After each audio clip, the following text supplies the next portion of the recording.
aadidevanair. Today I am going to do water separating experiment. For that we have to take 2 glasses of water, one hot water and one cold water and one cardboard. I am mixing a small bit of color in the hot water to know this is hot water.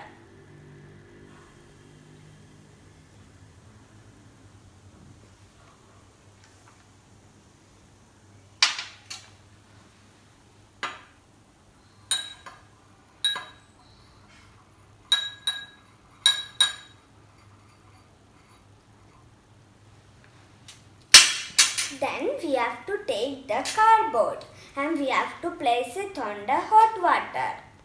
Then we have to flip the glass.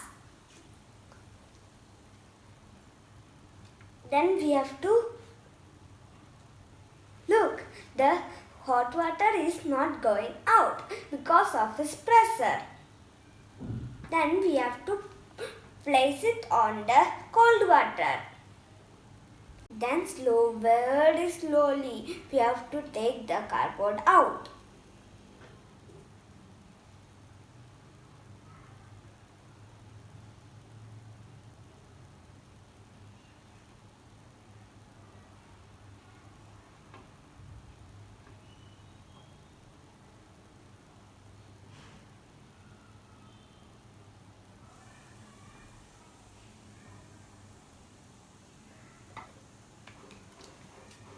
Look, the hot water is in its place and the cold water is in its place. Density of cold water is higher than the density of hot water. This is very interesting, no? So you can also try at your home. Thank you. Hope you like my video. Please like, share and subscribe to my channel. Bye.